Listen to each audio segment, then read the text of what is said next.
gracias a la DINAF y a UNICEF por invitarme a este encuentro y por permitirme compartir con ustedes la experiencia del trabajo que ha desarrollado en Costa Rica y Centroamérica el programa Estado de la Nación. El programa Estado de la Nación es una plataforma de información y conocimiento sobre el desarrollo humano sostenible que inició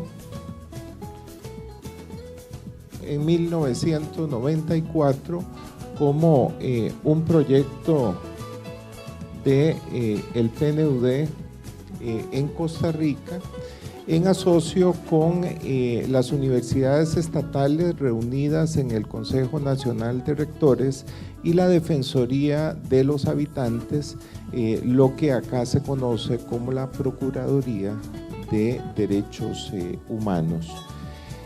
Al inicio el proyecto era el informe y el informe era el proyecto, pero bueno, 23 años después la familia ha crecido y hoy el programa alberga un conjunto de iniciativas que comprenden el estado de la región sobre el desarrollo humano sostenible de Centroamérica, el estado de la educación, una mirada en profundidad sobre la situación de la educación en Costa Rica, el estado de la justicia, un análisis en profundidad sobre el sistema judicial costarricense elaborado a solicitud de la Corte Suprema de Justicia, quien se acercó a nuestro programa a solicitar un análisis independiente sobre áreas clave de su quehacer. Además, trabajamos en el año 2001 una auditoría ciudadana sobre la calidad de la democracia en Costa Rica, tomando como referencia la metodología desarrollada por ISO, los estándares internacionales de calidad, y aplicando esto al análisis de la democracia en el país. Y además hemos venido trabajando un conjunto de publicaciones, pero también de productos digitales para la discusión y la difusión de los resultados de los informes y las distintas investigaciones que sirvieron de insumo para su elaboración. Nuestro trabajo, tanto en el Estado de la Nación como en las demás iniciativas, se basa en 3 principios básicos. El primero de ellos es el rigor académico. Los trabajos que hacemos buscamos que sean lo más sólidos posibles desde el punto de vista técnico, desde el punto de vista de la calidad de la información sobre la cual se realizan los análisis, los estudios. En esto, por supuesto, nos basamos en la información que producen las fuentes de los países, las instituciones públicas, los institutos nacionales de estadística, a través de sus censos y de sus encuestas, pero también en algunos casos en los cuales identificamos vacíos de información y conocimiento, vamos más allá y generamos información primaria a través de bases de datos propias, a través de estudios cualitativos y otros recursos para contribuir a ir iluminando esos retos, esos desafíos que no es posible conocer a la luz de la información disponible en el país o en la región. En materia de investigación es importante destacar que un principio básico también vinculado con el rigor académico es no duplicar esfuerzos. Y para la realización de los distintos estudios tratamos de identificar personas, instituciones organizaciones de la sociedad civil que ya de alguna manera hayan avanzado en esos temas y que entonces la solicitud que nosotros le vayamos a hacer pues sea algo no solo afín a la materia en la cual desarrollan su quehacer, sino que sea algo que con los modestos recursos que nosotros podemos aportarles resulte viable, porque ya ellos tienen alguna información, tienen algún desarrollo metodológico y analítico realizado. En este proceso ha sido clave el rol del Consejo Consultivo de cada una de estas iniciativas, que es un grupo relativamente reducido, pero de personas con amplio conocimiento y experiencia en los temas en distintos sectores de la sociedad, quienes son el grupo que nos acompaña desde la definición del temario hasta la revisión de los borradores e informes finales que dan origen a los productos. Y bueno, todos estos esfuerzos que hacemos desde el rigor y desde la legitimidad social no tendrían sentido si al final el quehacer termina en un documento que va a un estante o una biblioteca. La amplitud en la difusión y la incidencia son elementos fundamentales, tan importantes como los anteriores, para la estrategia que utilizamos en el desarrollo de nuestros productos. Por supuesto, ello implica un contacto directo con los medios de comunicación para los cuales elaboramos productos específicos, una carpeta de prensa, desarrollamos talleres con comunicadores, desarrollamos también audios y videos que ellos pueden utilizar en la cobertura de los distintos productos. Además, tratamos de identificar espacios de opinión pública en los cuales los expertos y los representantes del programa puedan participar para profundizar en el análisis y discusión de los distintos hallazgos de las investigaciones. Y además tenemos una estrategia muy amplia dirigida a lograr que los resultados del trabajo estén también a la mano de quienes pueden utilizarlo para fundamentar posiciones, para interactuar con las instituciones, para pedir cuentas a el Estado y sus instituciones sobre lo que están haciendo o dejando de hacer en los distintos temas. Para ilustrar un poco más en concreto esta metodología, me basaré sobre todo en el informe del Estado de la Nación sobre Costa Rica y en la parte de difusión e incidencia en el Estado de la región. ¿Cómo se hace el informe del Estado de la Nación? Bueno, es un sistema de seguimiento anual sobre el desarrollo humano sostenible en Costa Rica, que como decía ya tiene 22 ediciones, este año se publicará la número 23, y el trabajo se basa en la identificación de un conjunto de aspiraciones nacionales máximas y mínimas en relación con los distintos componentes del desarrollo humano sostenible. Y la metodología se basa en identificar para cada uno de esos componentes en qué medida nos estamos acercando o alejando del logro de las aspiraciones máximas o acercando a las aspiraciones mínimas. Estas aspiraciones fueron definidas a través de un proceso de consulta y análisis académico en el que participaron diversos sectores sociales e institucionales. Estas aspiraciones se revisan año con año para tratar de que reflejen realmente las condiciones del país y lo que los distintos sectores sociales e institucionales sienten como aspectos relevantes de la realidad y referentes sobre lo que debería de ser nuestro desempeño y evolución. ¿Cómo se hace el informe? Bueno, tenemos un equipo de coordinación en el que está el director del programa, la persona responsable de investigación de cada uno de esos informes, en este caso del Estado de la Nación, y los coordinadores de cada uno de los capítulos, de los 5 capítulos sobre los cuales trabajamos.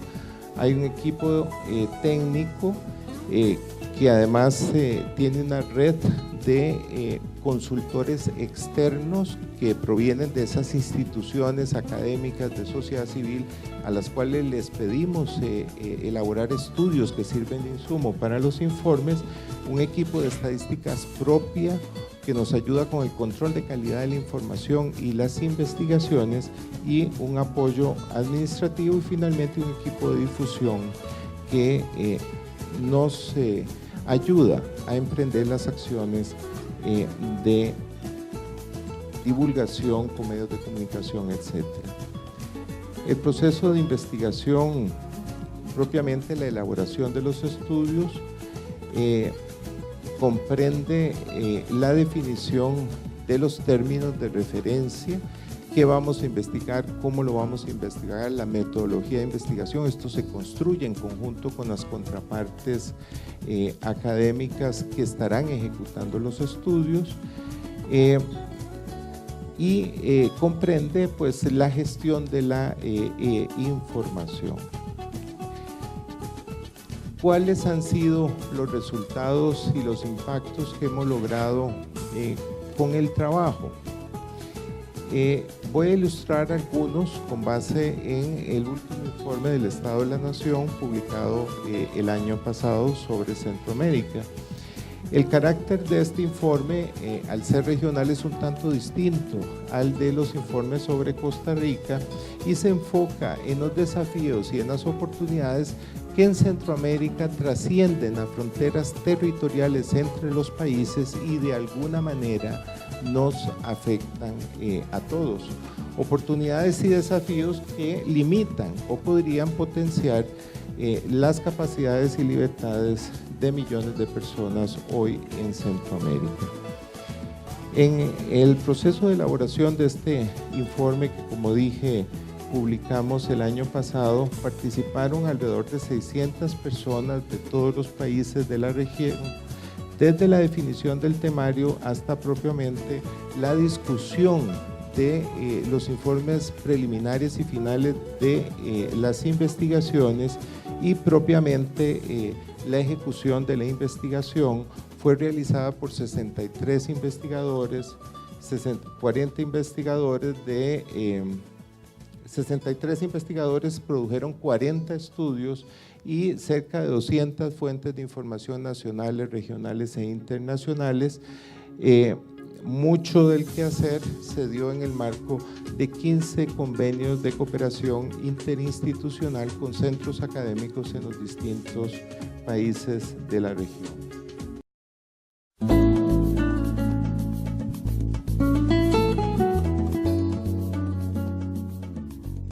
Muchas gracias. Es un placer estar con ustedes. Me hubiera gustado estar ahí en persona, pero no se pudo. Entonces, perdón que nos tenemos que conocer a través de tecnología.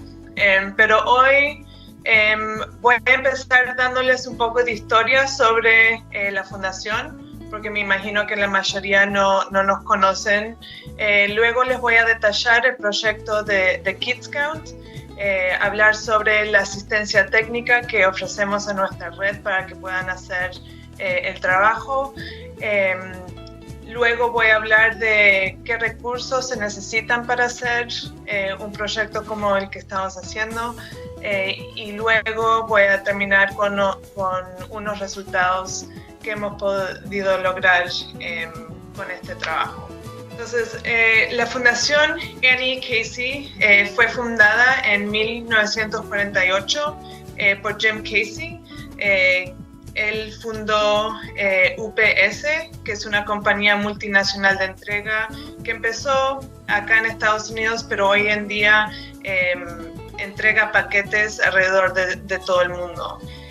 Cuando Jim Casey murió, dejó un dinero para crear la fundación que nombró en honor de su mamá, Annie E. Hoy en día somos una de las fundaciones más grandes en Estados Unidos que están enfocados en mejorar el bienestar de niños, niñas y sus familias acá en este país.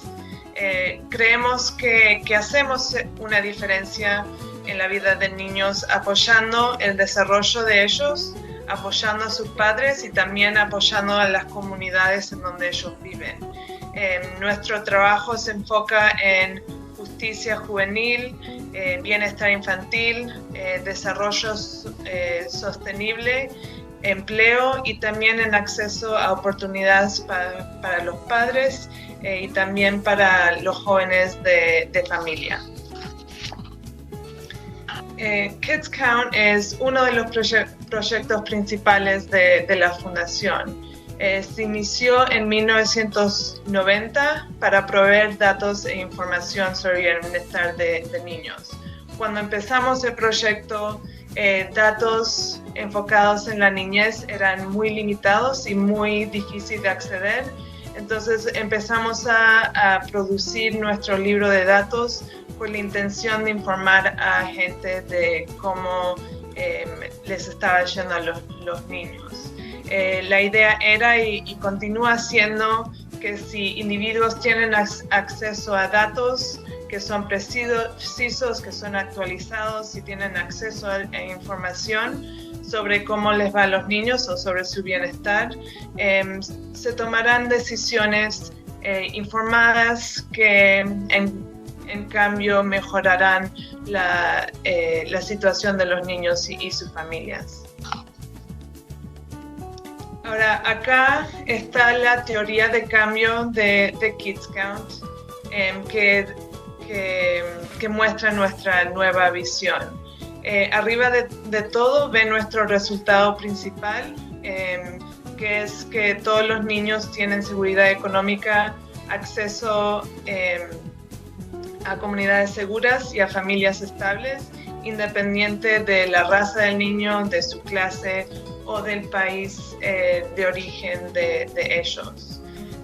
En este momento tenemos una organización de Kids Count en los 50 estados, también en el Distrito de Columbia, en Puerto Rico y las Islas Vírgenes de Estados Unidos. Y en adición a ayudarnos a nosotros a difundir información, estas organizaciones también producen reportes de datos para sus estados, para sus comunidades, y educan y usan esa información para incidir, algo que la Fundación no puede hacer, para darle voz a cuestiones que impactan niños donde ellos viven. En nuestro intento de mantener las cuestiones de niños en mente en las personas todo el año, empezamos a producir productos de datos a través del año. Antes nomás producíamos el libro de datos que ven ahí, la portada del libro de datos de este año. Y en este libro usamos 16 indicadores para medir y clasificar los estados en cuestiones de cómo están los niños. Y nomás lanzando este producto una vez significaba que sí, la gente elevábamos pues, lo que impactaban a los niños una vez al año, pero después no aparecían. Entonces ahora producimos el libro de datos anualmente, todos los años, y también producimos reportes cortos de 4 páginas que elevan indicadores que impactan a los niños, y también producimos informes políticos que ofrecen recomendaciones de cómo podemos mejorar los resultados para niños, niñas en áreas claves. Entonces, para empezar a aumentar la capacidad de nuestra red en esta área, hacemos varias cosas.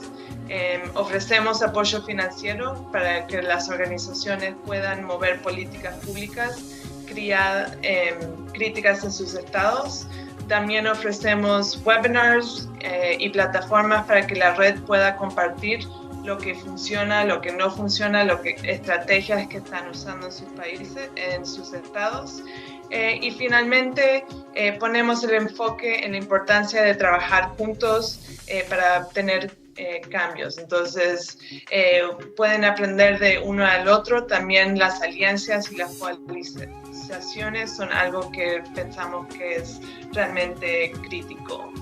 Y como mencioné, por 28 años el enfoque ha sido en los datos, en la información, en los reportes.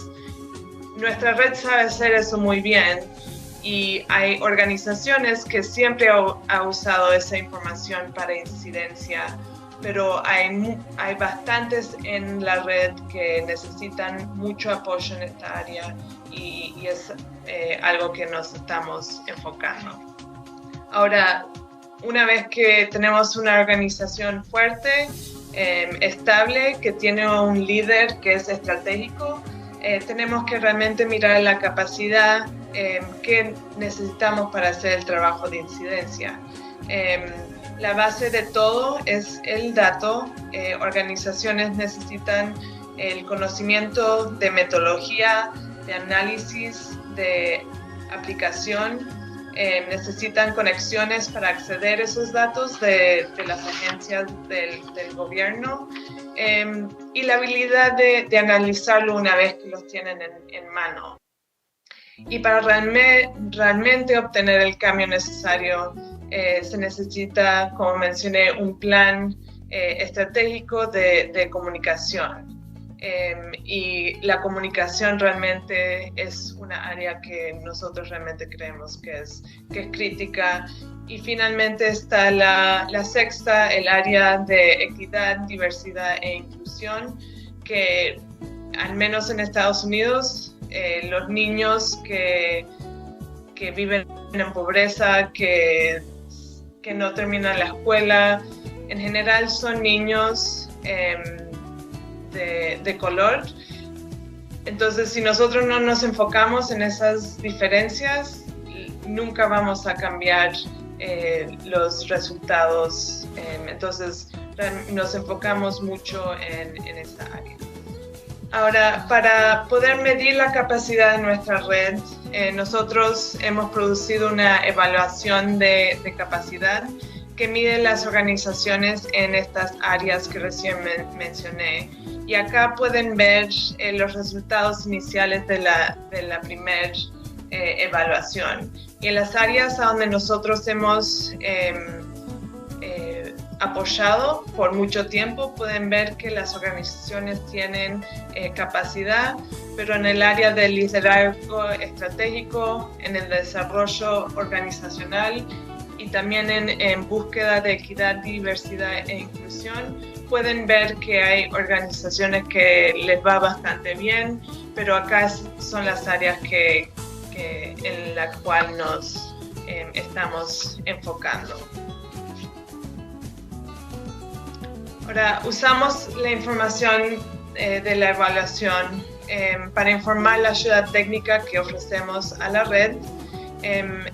Nos enfocamos todos los esfuerzos en este momento, muchos, en liderazgo estratégico, en el desarrollo de organizaciones y en la búsqueda de equidad y inclusión, porque sabemos que ahí es a donde necesitan la mayoría de la ayuda. Y acá están las estrategias que usamos para aumentar la capacidad. Arriba de todo está el Advocacy Learning Lab, que es una herramienta en línea que tiene miles de recursos gratis que ayuda a individuos a ampliar su conocimiento en esas 6 áreas que mencioné. Entonces, todos los recursos están categorizados en estas 6 áreas. Entonces, si alguien está buscando cómo hacer algo, puede meterse en la página web y acceder a información de esa manera. Y con esta herramienta podemos proveer servicios a un grupo grande de nuestra red, y no solo nuestra red, pero otras organizaciones que están haciendo este trabajo también.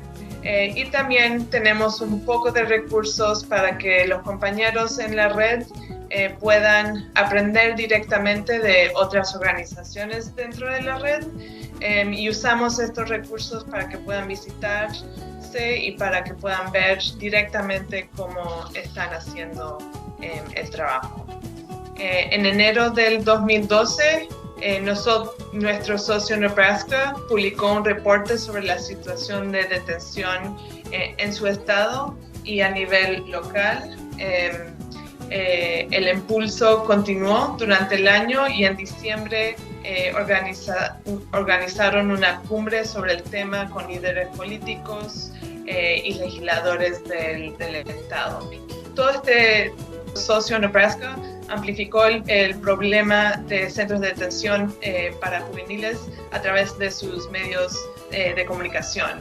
Ellos produjeron una serie de videos, mantenieron un blog, organizaron una campaña usando sus medios sociales. Entonces, constantemente había información que estaba en los medios, que los legisladores estaban escuchando.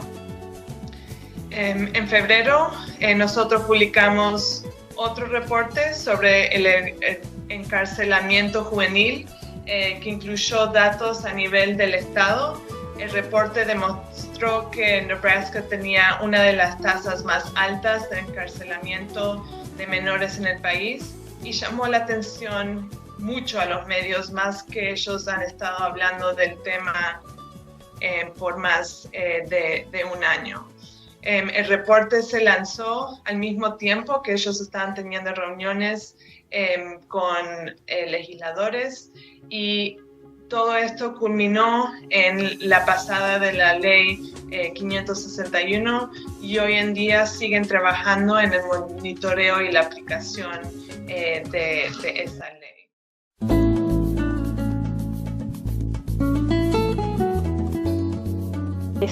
Para comenzar, quiero hablar de una política pública que le hemos ponido el nombre la Iniciativa de la Lectoescritura, o sea, una política que incrementa la habilidad de los niños más jóvenes, sus habilidades para leer y escribir, que es la base, ¿no?, del aprendizaje más tarde. Y te voy a contar simplemente cómo fue las estrategias que usamos en lo que nosotros consideramos un éxito al nivel estatal. Hace 3 o 4 años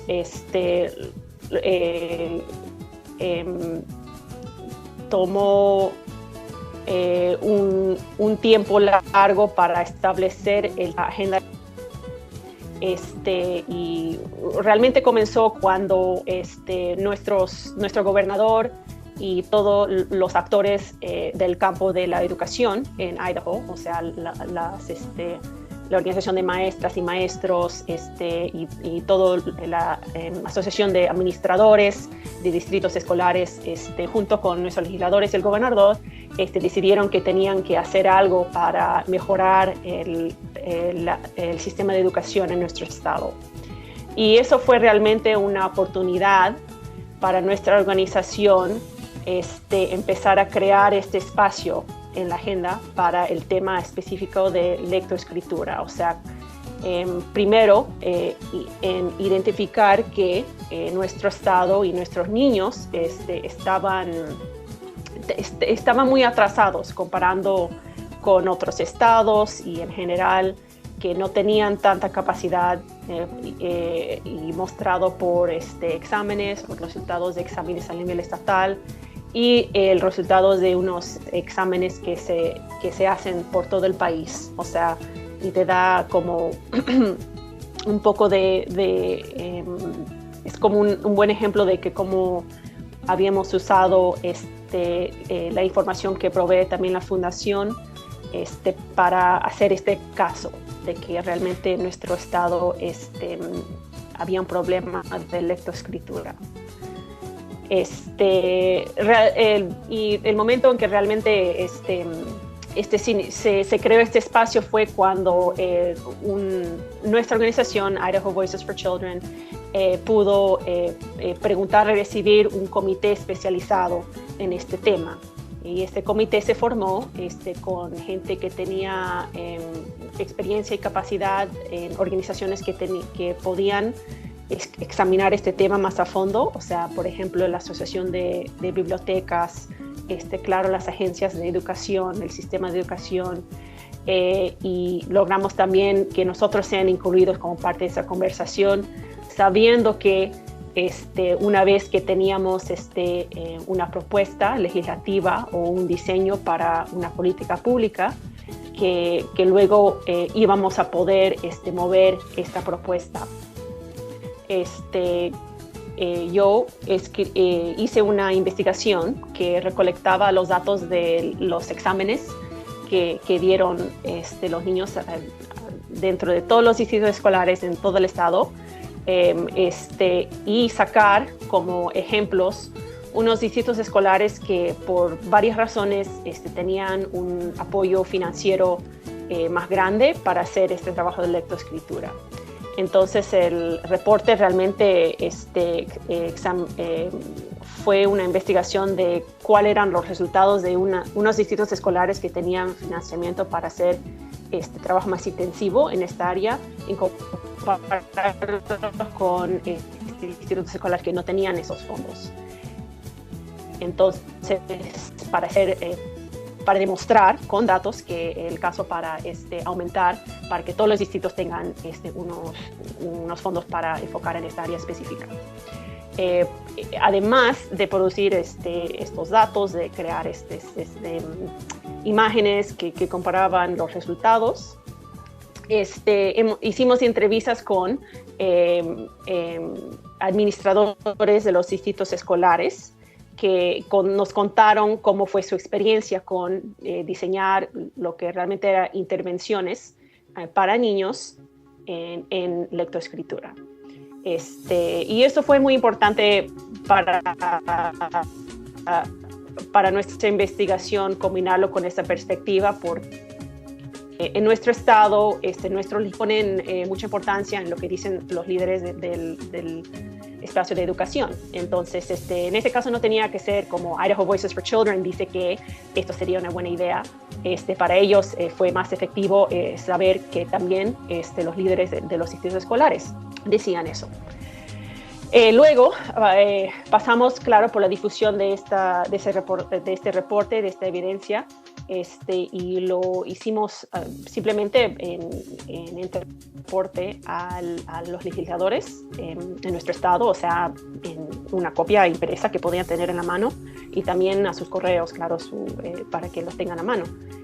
También lo difundimos entre nuestras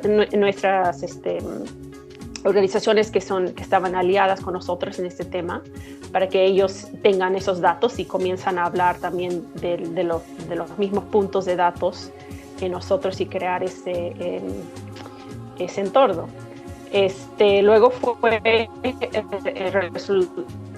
pasamos a una etapa de abogar directamente por esta iniciativa, y eso involucraba que yo y también el personal de esta organización aliada dan testimonio en la reunión del Comité de Educación cuando esta propuesta estaba, pues tenía, ¿no?, una reunión para hablar de eso y tomar un voto. El resultado de eso fue de que el comité y luego la legislatura aprobó esta iniciativa, y ahora estamos en la etapa de seguir. Después de un año, a un año ha pasado ya la implementación de esta política pública, estamos siguiendo los resultados. Parece que en estas etapas tempranas los resultados de los exámenes ahora nos está mostrando que las habilidades de los niños está aumentando, y nosotros creemos que es por tener esta iniciativa nueva y ponerle más fondos a la iniciativa de lectoescritura. Para darles unos números, esta iniciativa ayuda a 16,000 niños en nuestro estado y pone más de $9 millones de dólares nuevos, por decir, en nuestro presupuesto estatal para este trabajo. Y sí, me acuerdo que alguien tenía una pregunta de cómo podemos documentar el impacto que tenemos, y pues es por este análisis de que nosotros hacemos durante este proceso que luego podemos reportar que hemos tenido esa incidencia. La misión de Idaho Voices for Children es que sea la voz de los niños y las familias en Idaho. Resolvemos problemas que enfrentan a los niños de Idaho en las áreas de salud, educación y seguridad económica. Y aparte de estos enfoques que también son similares a los enfoques que tiene la Fundación, es que se enfoca de manera muy, por decir, una pantalla grande en la niñez, que también incluye el tema de la familia, que tenga un enfoque específico en la equidad racial, o sea, que estamos promoviendo políticas públicas que tratan de eliminar las diferencias en éxito que tienen entre los grupos raciales y étnicos y género.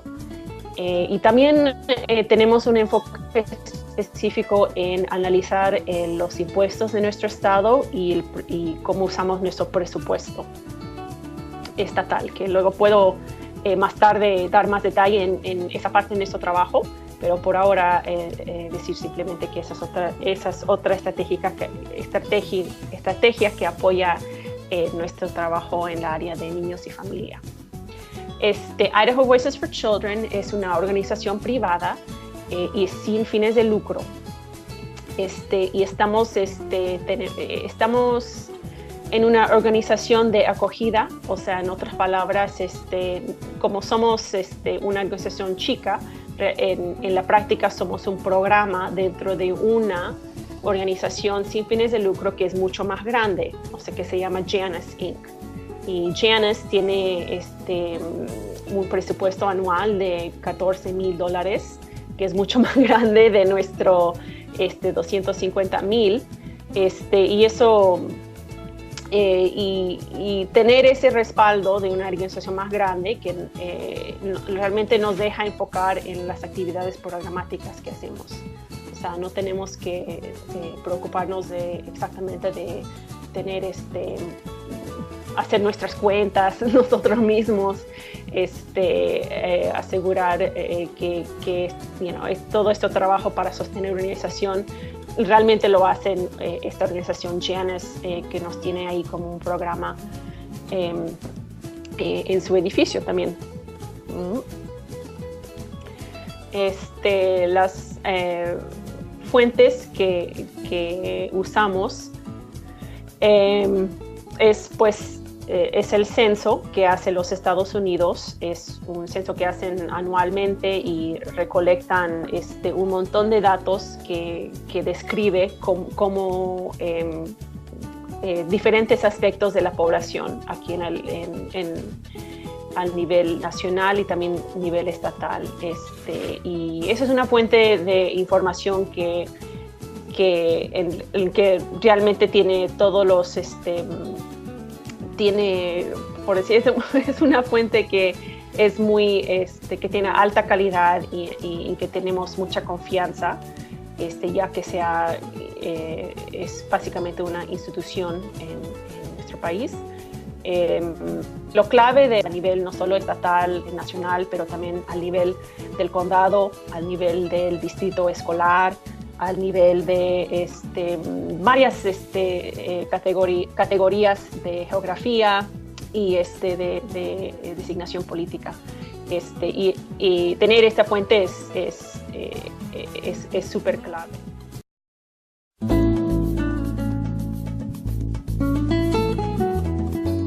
Entonces, en primer lugar, fíjese en el concepto de los observatorios.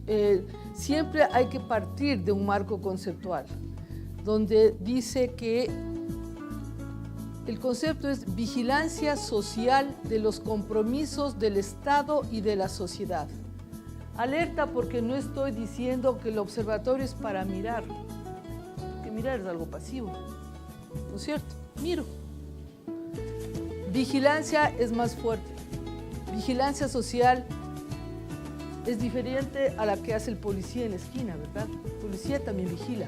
Pero acá dice vigilancia social. ¿Para qué? Para construir una sociedad equitativa y participativa.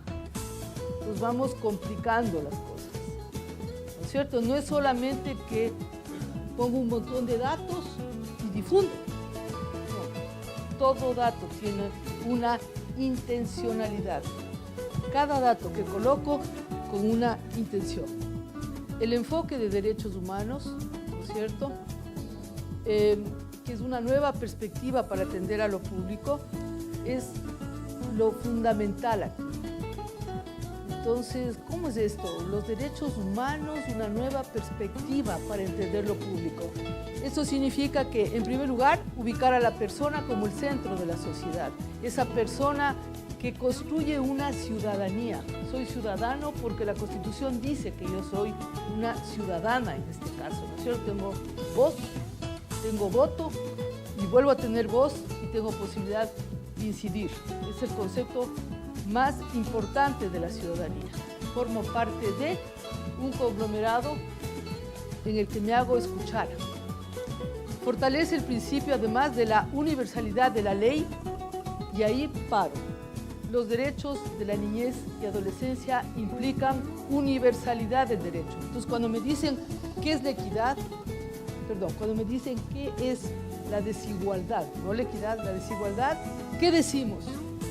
Que hay un grupo de niños o niñas, por ejemplo, a los cuales no se les reconoce el principio de universalidad de un derecho. No están todos en educación. Los que no están en la educación, a esos les están violando el derecho de la educación. Pero también el enfoque de derechos me reconoce la diversidad. ¿Qué quiere decir? Que no somos iguales y sí somos iguales. ¿Por qué? Porque somos iguales en la garantía de los derechos, pero lo que se busca es que esos derechos sean equitativos, y la equidad implica que me reconozcan mi diferencia. ¿No es cierto? Soy indígena, reconóceme mi diferencia, ¿verdad? Soy afrodescendiente, reconoce mi diferencia. Entonces, mire, más complicado todavía hacer un observatorio que demuestre esto, que demuestre la equidad y la igualdad, que demuestre la diversidad de la sociedad. ¿Qué busca un observatorio? Movilizar la energía colectiva para moldear las instituciones. Es decir, que llamo la atención, por ejemplo, sobre lo que la compañera nos mostraba hace un momento, llamo la atención sobre los homicidios, pero ¿para qué? Para moldear las instituciones. ¿Quién tiene la responsabilidad sobre tanta violencia? El Estado y la sociedad. Los dos. ¿Cómo los moldeo? ¿Qué hago? ¿Qué podemos hacer como colectivos? Bien. El componente político es un consejo del observatorio. ¿Quién era este consejo? Un grupo de ciudadanos integrado por líderes de todo el país que abogan a favor de los derechos de los niños. Posicionan el tema desde su liderazgo.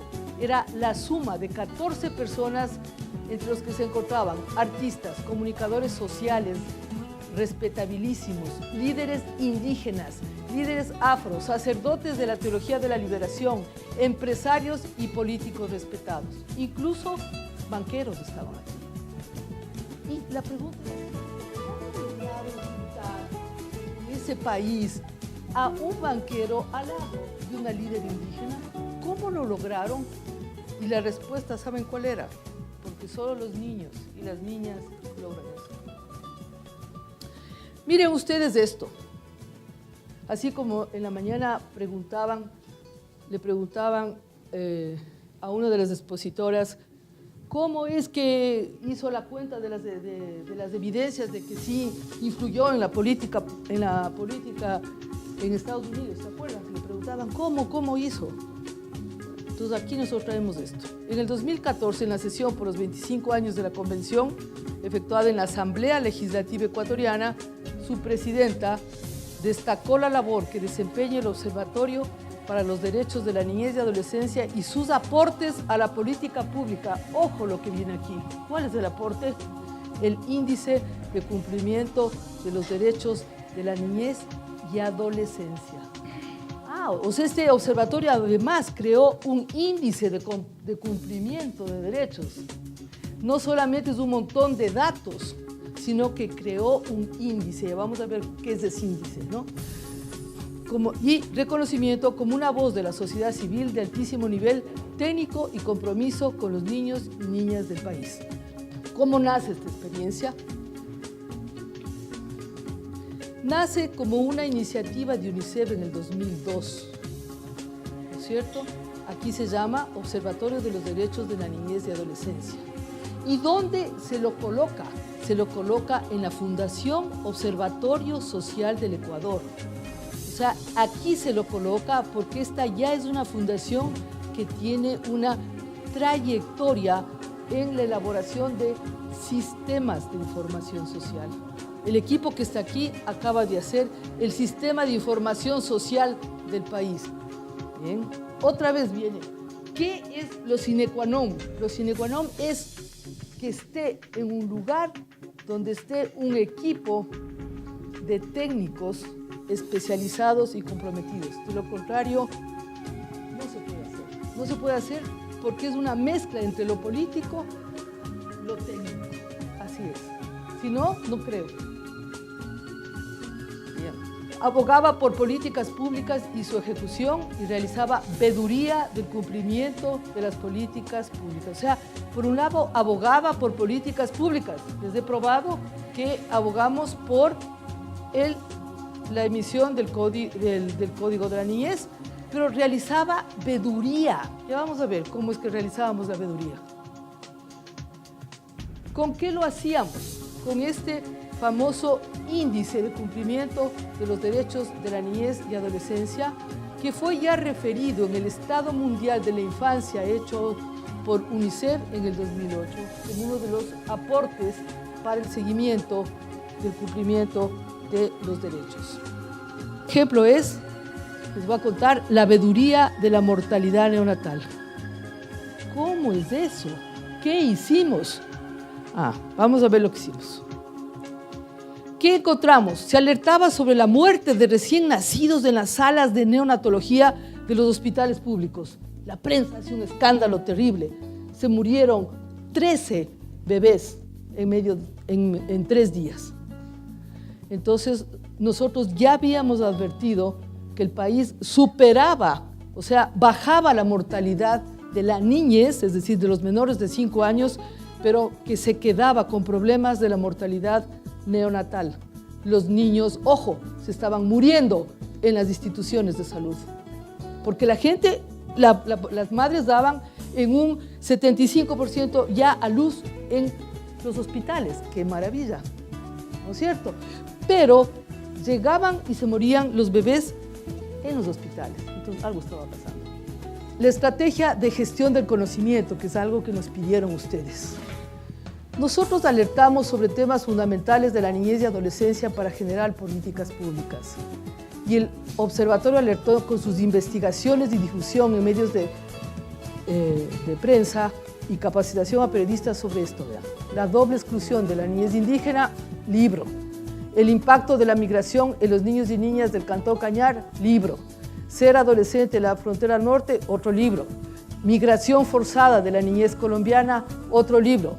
Niñez esmeraldeña, que es la niñez afro, retrato de la diversidad, otro libro. Niñez callejizada en las ciudades del litoral, otro libro. Niñez y mercados de la ciudad de Quito, esto le dimos al alcalde de Quito para que mejore la atención de los niños en los mercados que iban con sus madres desde las 2, 3 de la mañana. Y calidad educativa desde la visión de la niñez serrana y amazónica. Y puedo seguir. Entonces, ¿qué es lo que les recomendamos a ustedes finalmente? Asegurar capacidad técnica y validez de la información, ofreciendo datos que no existan en el sistema de información del país. Pero hay otra cosa más. El censo puede generar, por ejemplo, 2 millones de datos, pero ustedes tienen un marco conceptual y unos ojos diferentes. Esos ojos les van a decir qué es lo que observan sistemáticamente. No se olviden de las series históricas, que es lo que permite ver si cambió o no la situación del país. Otra recomendación, crear una medida que identifique el monitoreo. Por ejemplo, el IDN, que es una medida síntesis, que como vieron es facilita de entender. Hasta los niños lo entienden. Que usa información, ¿no? Construye una medida cuantitativa con una intencionalidad, calificar si las políticas impactan o no sobre la vida cotidiana de los niños y niñas. Eso es lo que importa. Difundir y asegurar la incidencia. Para ello son claves alianzas con organizaciones de la sociedad civil, la cooperación internacional y las instituciones estatales de planificación y formulación de la política. Ellos siempre requieren información de calidad. Y en el caso de ustedes, buscar el apoyo de UNICEF en el financiamiento, en el apoyo técnico y en la credibilidad como organización especializada en la niñez. Eso es lo que les podemos contar. Muchas gracias.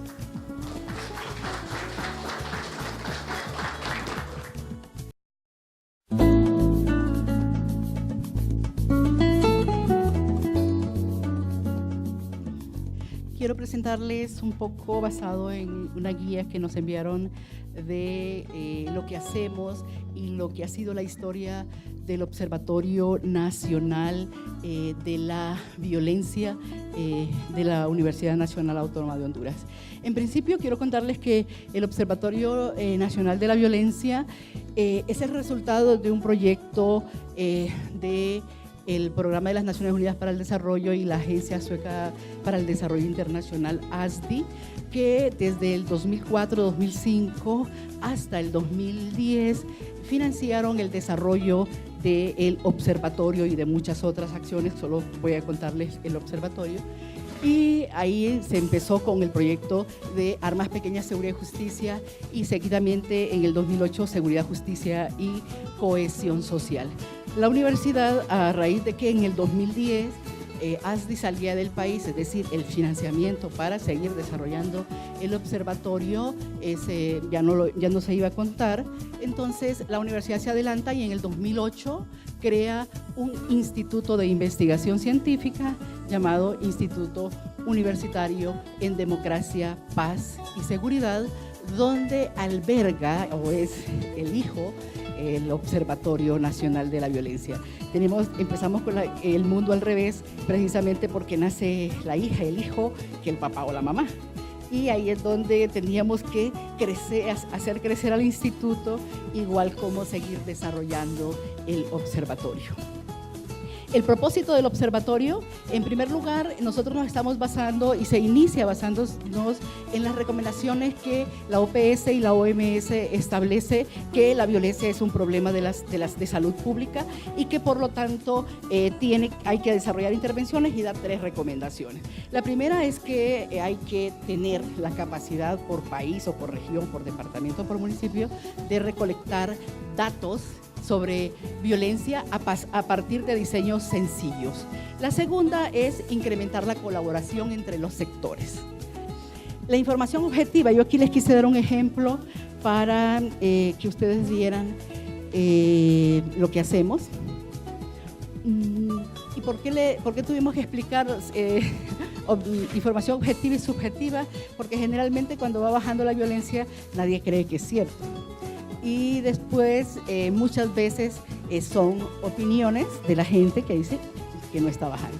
Entonces eso lo cubrimos con la información objetiva basadas en las fuentes oficiales y que desarrollamos un proceso de validación. Y hay un ejemplo desde el 2011 al 2015, el 56% de las víctimas son menores de 30 años. Es decir, que ser joven en Honduras es un factor de riesgo. Y aquí quiero ver algo importante, es que cuando desarrollamos un observatorio tenemos que decir para qué lo queremos hacer. Y en primer lugar es que lo que debemos saber es cuál problemática es la que queremos atacar o queremos desarrollar. En segundo, que conocer esos problemas para poder establecer esas estrategias viables y pertinentes para poder tomar decisiones basadas en esa evidencia. Y ahí es donde desarrollamos y apoyamos a los gobiernos municipales incluso a desarrollar diagnósticos participativos que nos den cuenta de qué es lo que está pasando en un municipio específico, y ahí les incluimos esa evidencia a través de el observatorio o de investigación o de formación, porque esas dos cosas hacemos, y luego para poder desarrollar a nivel de municipios hemos apoyado incluso la planificación a través de planes locales de seguridad. Para eso sirve el observatorio, para que al final se tomen decisiones y se puedan establecer acciones como en este caso planes locales de seguridad en los municipios.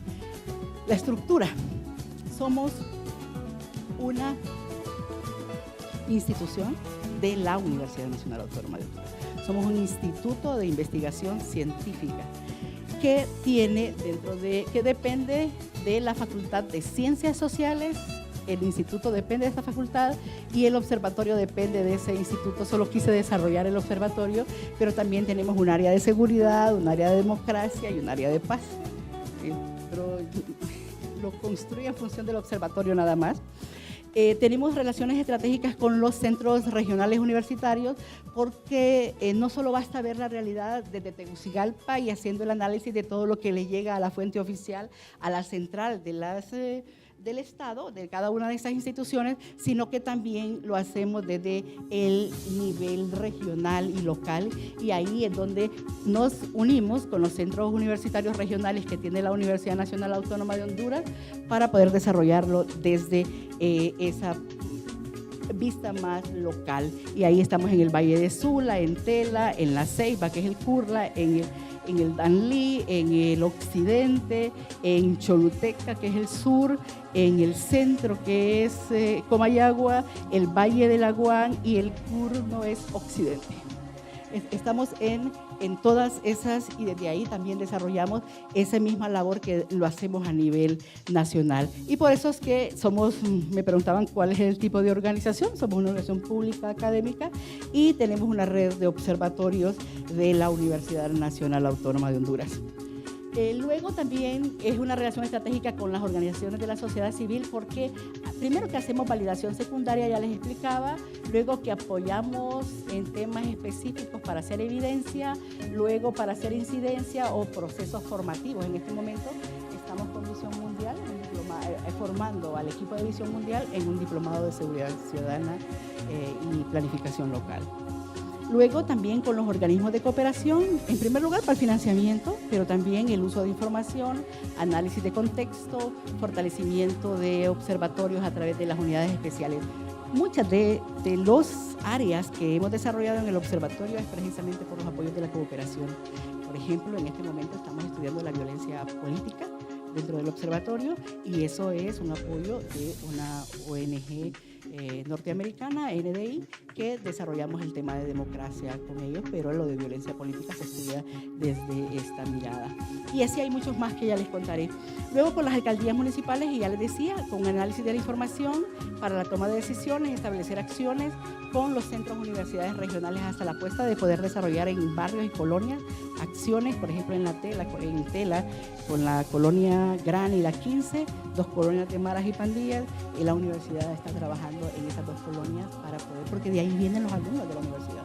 Entonces, también apoyamos a nivel regional, luego con los académicos, investigadores y medios de comunicación, primero para enseñar la situación de violencia a los estudiantes, de violencia y criminalidad, los contextos en que ocurren, luego para desarrollar investigaciones y ahí desagregamos todo lo que nos piden. Y el análisis del fenómeno y en los medios es para divulgar esa información, esos datos científicos y la situación del fenómeno de la inseguridad. Cuando queremos poner un tema, por ejemplo, bajaron los homicidios, la semana pasada les dijimos, bueno, están bajando los homicidios, ¿cierto? Pero los suicidios están aumentando en un 20%. Y los eventos de tránsito es en un 1.2%. Y fue un tema de toda la semana hablar de suicidios. Les ponemos los temas en la agenda precisamente para que no solo se concentren en la baja de homicidios, sino que hay muertes por causa externa y que son 4 y que hay que ponerles atención a todas precisamente porque baja una y aumentan las otras. Estos fueron en principio nuestros socios fundadores. Yo les decía que fueron PNUD y ASDI, con ellos iniciamos el observatorio, luego hemos tenido varias, aquí estudiamos el tema de armas de fuego y desarrollamos capacitaciones sobre el tema de armas de fuego en el país, luego con una organización Centroamérica diferente para trabajar el tema de la diversidad sexual, Infosegura, que ahí estamos desarrollando y apoyando la gestión de información basada en evidencia, UNICEF, que desarrollamos el tema de violencia contra niños y niñas, ONU Mujeres, que nos apoya o nos apoyamos precisamente para muerte violenta de mujeres y femicidios, el PNUD otra vez, y aquí con USAID para las incidencias en los gobiernos locales y establecer información desde los municipios para que tomen decisiones y desarrollar planes de seguridad, diagnósticos y planes de seguridad basadas en evidencia. Y luego la cooperación española y la Unión Europea. Con la cooperación española fue con quien iniciamos la unidad de género. Ellos nos apoyaron para desarrollar toda la unidad de género que luego seguimos empoderando. La Unión Europea, que en este momento, ellos dos, en este momento estamos desarrollando el Observatorio de Justicia Penal.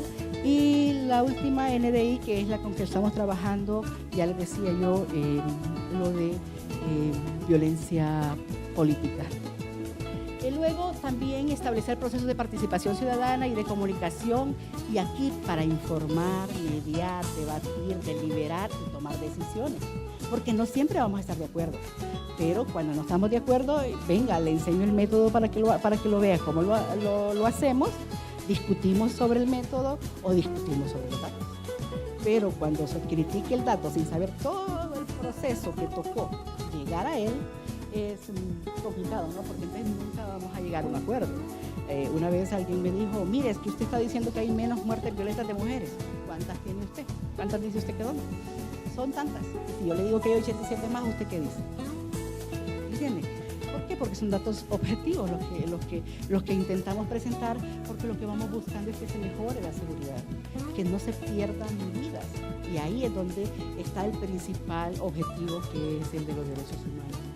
Luego, construir un ambiente de confianza. Miren, si no hay confianza, nunca vamos a poder creerle a nadie. Y eso se vuelve un problema en los observatorios. Desde el golpe de Estado, nadie confía en nadie. Y nos hemos separado familias, partidos políticos, religiones, universidades, y entonces al final estamos unos contra otros. Y nadie se pone en ese punto de equilibrio que establecen los economistas, o el ser objetivo. Entonces, por eso es que la confianza sí es importante para poder establecer estos procesos de...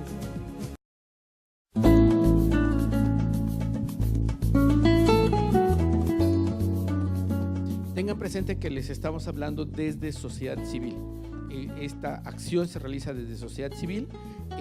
Yo entiendo que varios de ustedes son funcionarios públicos, pero les animaría a que tengan presente el rol de sociedad civil y esta Contraloría Ciudadana, que no solamente es un tema de derechos, sino también de legitimidad.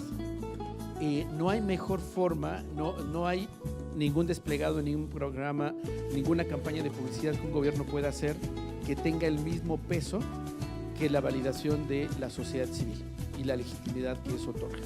Dicho de otra manera, muchos gobiernos tiran demasiado dinero público tratando de demostrar cosas que no han hecho, y con un dato, con una pequeña organización, tiene el mismo impacto mediático. Es decir, no se tiene que invertir de sociedad civil grandes cantidades de dinero si tienes algo sólidamente sustentado y que puede incluso frenar este dispendio económico en temas de comunicación que a veces hacen los gobiernos.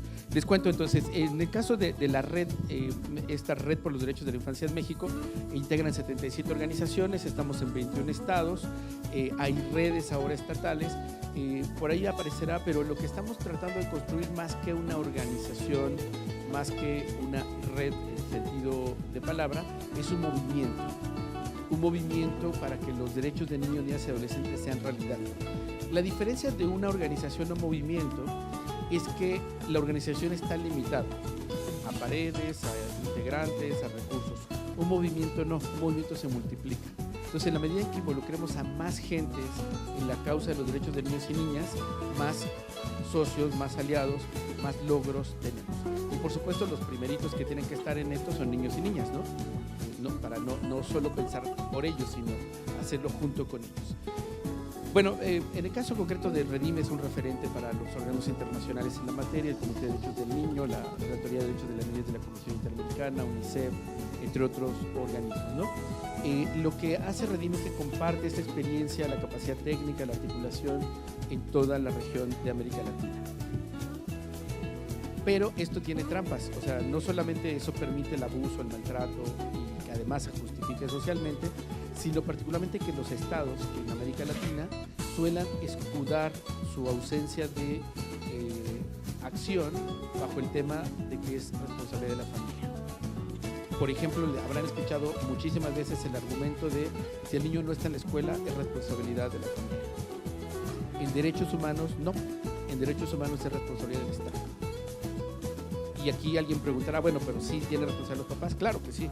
Pero la Convención sobre los Derechos del Niño establece que cuando las familias no tienen condiciones para poder garantizar los derechos, el Estado tiene que intervenir. El mejor lugar para que los niños y niñas estén es en la familia. Pero las familias en diversidad requieren también soportes del Estado. Si una familia tiene que caminar 4 horas para llevar a sus hijos a la escuela, si la mamá trabaja en la maquiladora y no tiene con quién dejar a los niños y tampoco quien los lleva a la escuela, no es responsabilidad de esa mamá o de esa familia indígena que no logra que sus hijos estén en la escuela. Es responsabilidad del Estado.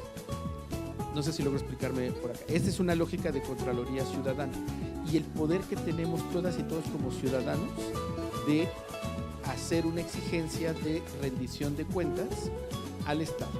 Miren, me gustaría como ponerles un ejemplo. Si pensáramos que las constituciones de nuestros países fueran contratos, es decir, ustedes van al proceso electoral y con su boleta y con su voto lo que están haciendo es firmar un contrato. Y entonces ustedes firman un contrato con tal persona que se postuló para hacer cumplir la constitución de su país. Y esa persona, por supuesto, asumió ese contrato porque asume el cargo. Cuando ustedes hacen, como cualquier contrato, que fueron a comprar una lavadora, que fueron a comprar un servicio, y no les cumplen con ese contrato, ¿qué tienen que hacer ustedes? Reclamar. Porque si nos falló la lavadora, no decimos qué lástima, salió mal, compro otra, ¿no? No, reclamamos, porque hay una garantía. Pero ¿qué creen? Que a los ciudadanos se nos olvida este pequeño ejercicio. Y entonces hemos comprado 80,000 lavadoras, nos han vendido 80,000 carros descompuestos, nos siguen vendiendo 30,000 espejitos rotos y seguimos pagando con nuevos votos, con nuevos contratos. El dato dice cosas. En Bolivia, que por cierto, que bueno, me acordé ahora, Roberto, se dijo una frase que ha quedado para mí permanente y que siempre cito como Bolivia, porque no me acuerdo quién la dijo, a ver si Roberto se acuerda, y es que nos decían en aquel momento en una conversación que la clave está en hacer del dato un hecho político. ¿Se acuerdan de esa frase? ¿No? Hay que hacer del dato un hecho político. Esa es la tarea de la Contraloría Ciudadana. Sí, les voy a dar un dato. Si decimos que el 75% de los adolescentes de 15 a 16 años logran terminar la educación secundaria, suena bien. pero si decimos que el 25% de los adolescentes de 16 años no logran entrar a educación media superior, tiene otra... Es el mismo dato con una perspectiva distinta. ¿Qué significa que el 25% cada año, en el caso mexicano de adolescentes que terminan su secundaria, no pueden pasar a educación media superior?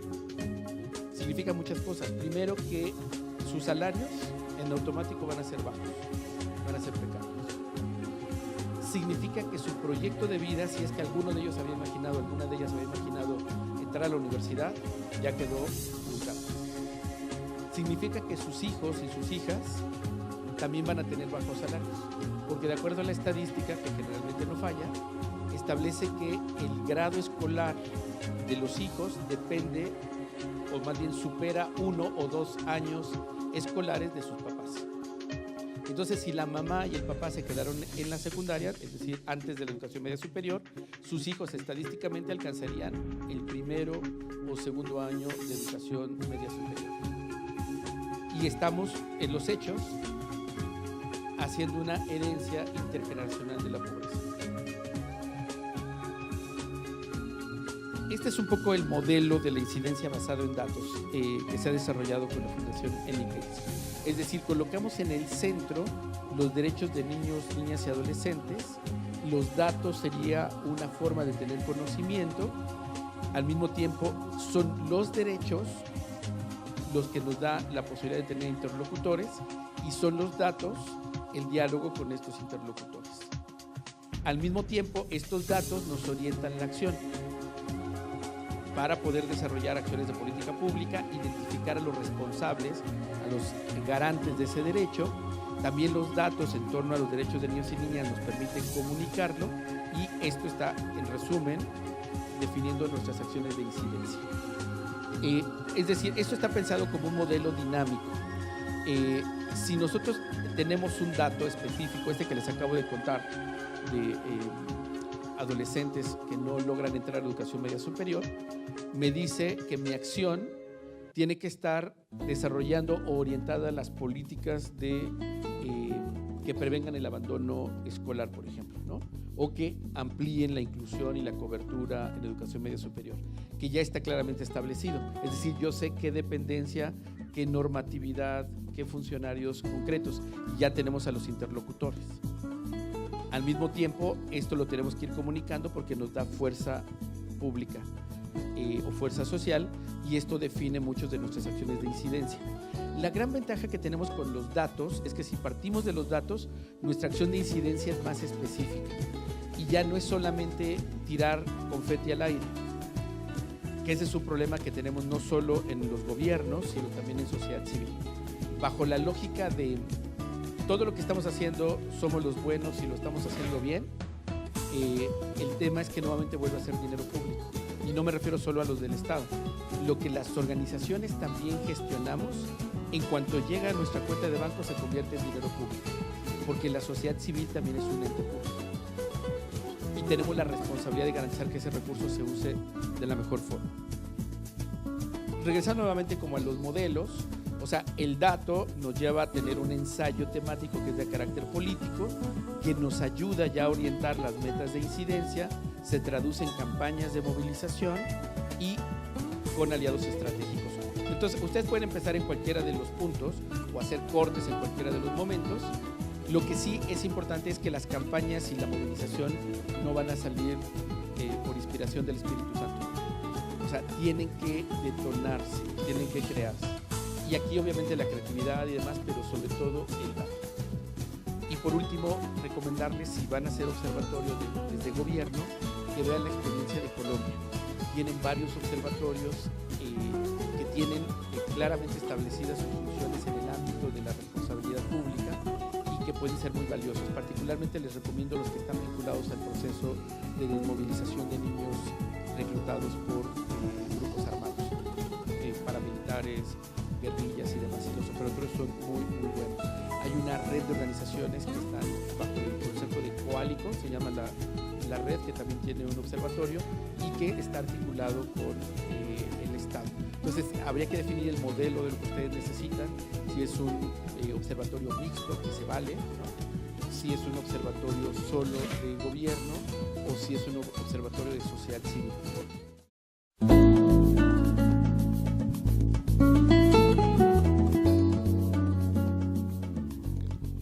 ¿Qué es Casa Alianza? A mí me gusta decir que Casa Alianza es una organización que se dedica a dos cosas: a brindar protección y a brindar oportunidades de desarrollo a niños y niñas en desamparo desde un enfoque de derecho. Y eso lo venimos haciendo desde hace 30 años. Estamos por cumplir el 29 de septiembre 30 años de estar en Honduras. Cada año tenemos contacto significativo con unos 1.500 niños y niñas, de los cuales aprendemos muchísimo. Estamos en contacto con las vidas de estos niños, con las vidas de estas niñas, y evidentemente vemos una realidad que nos llena de esperanza. Niñas y niños que hace 6 meses consumían una sustancia, hoy están sacando excelentes notas en un colegio. Niñas víctimas de violencia hoy están sanando. Niñas y niños que dormían en las calles, hoy duermen con su familia. Pero igual, como caminamos con un pie en esa luz, caminamos con el otro en la oscuridad. Niños y niñas que duermen en las calles, que sobreviven en las calles, que sufren en las calles. Niños y niñas que son víctimas de violencia, de abuso, de abandono, de trata. Nos encontramos con los niños y las niñas al menos en 3 escenarios: en las calles, en nuestras residencias y en el seno de sus familias.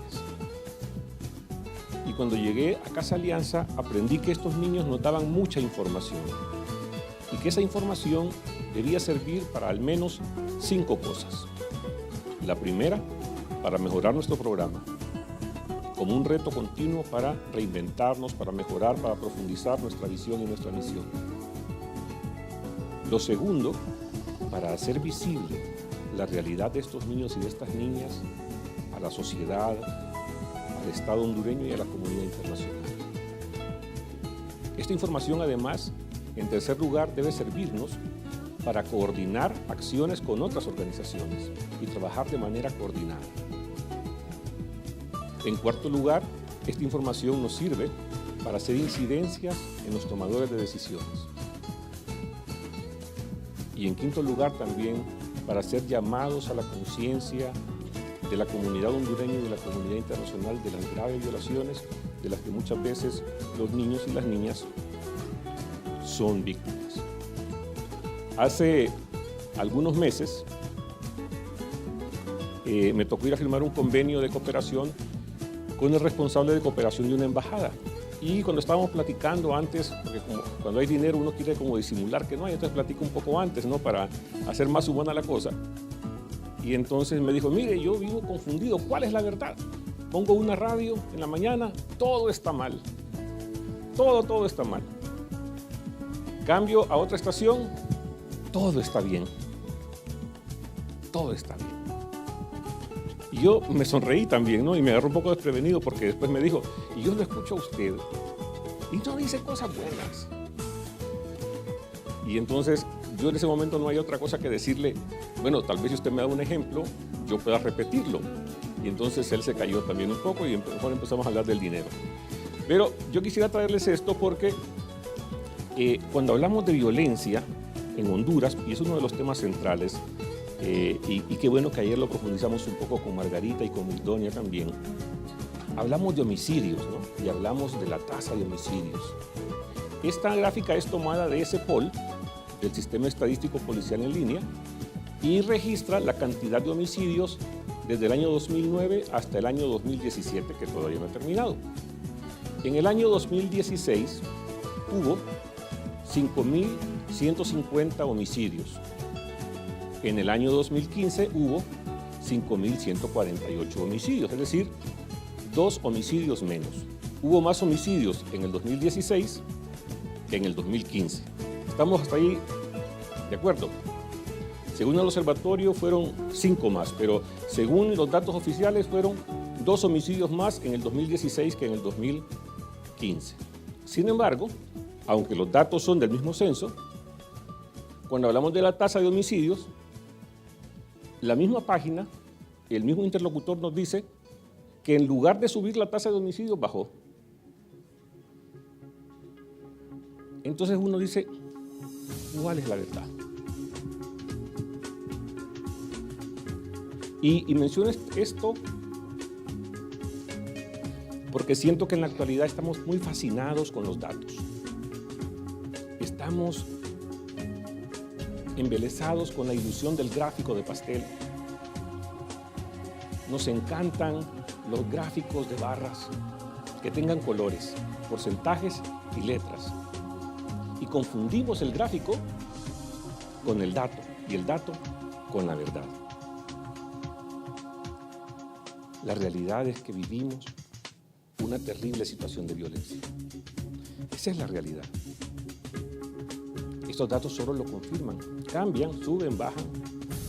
Pero la realidad es que hay gente muriendo.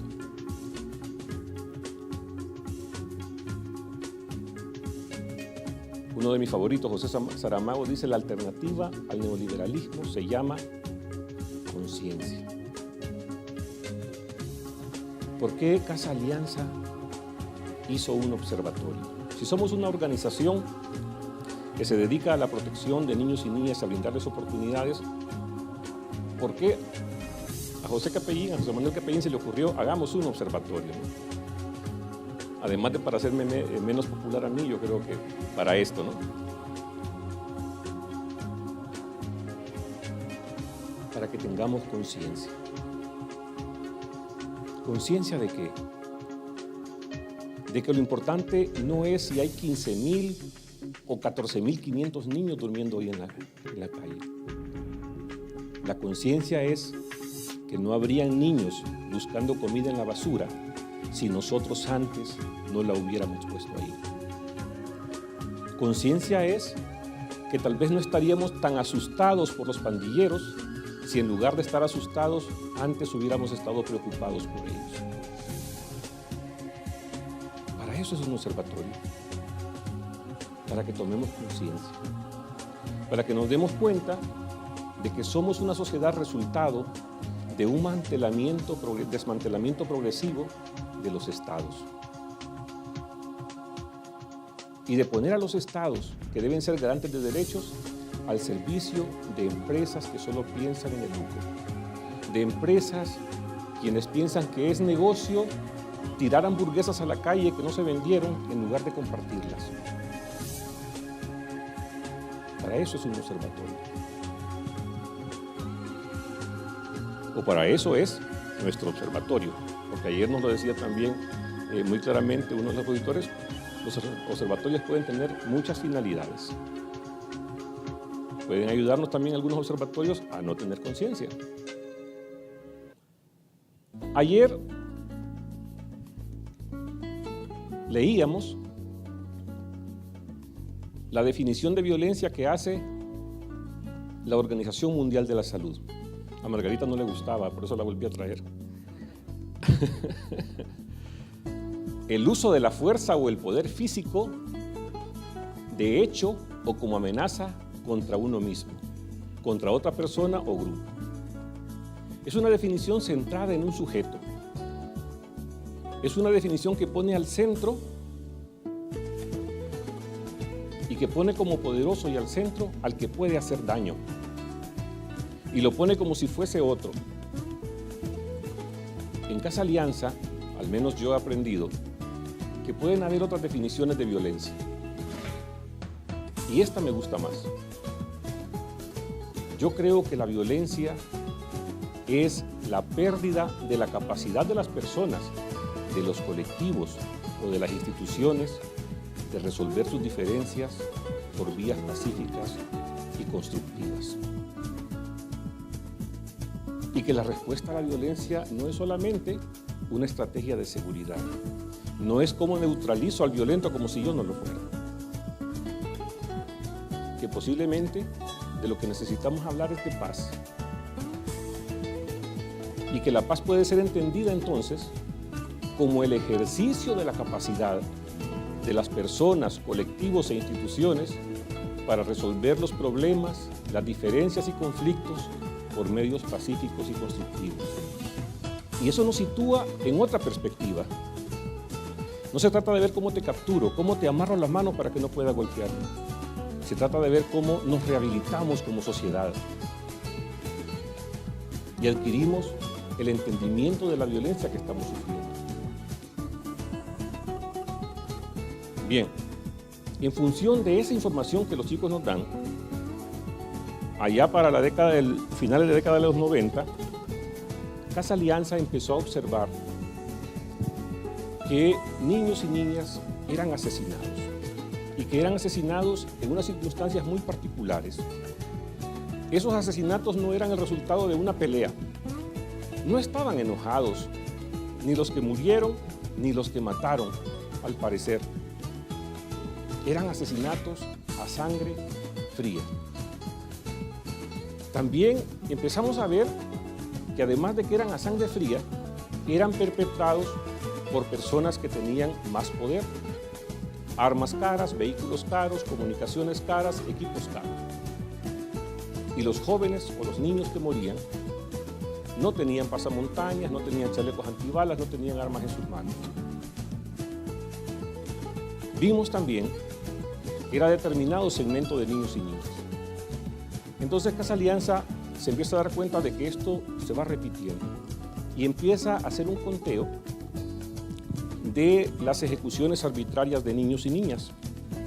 Pero con el paso del tiempo se da cuenta de que no es solo que no vivas, es que no hay proyecto de vida para muchos y muchas niñas.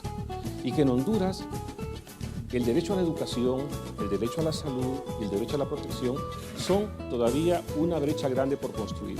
Entonces, el observatorio se amplía y comienza a producir dos productos. Un informe mensual que monitorea mensualmente el estado del derecho a la educación, el derecho a la salud y a la protección. Y lo hacemos mensualmente y ahí hacemos un poco de estadística también, hacemos un poco de monitoreo de medios, hacemos un poco de conteo de muertes, de asesinatos arbitrarios y vemos cómo ha ido evolucionando o involucionando la educación y la salud en el país para los niños y niñas. Como José Saramago de nuevo. La alternativa a este neoliberalismo que desmantela el Estado y que desecha a los humanos es la conciencia. Muchas gracias.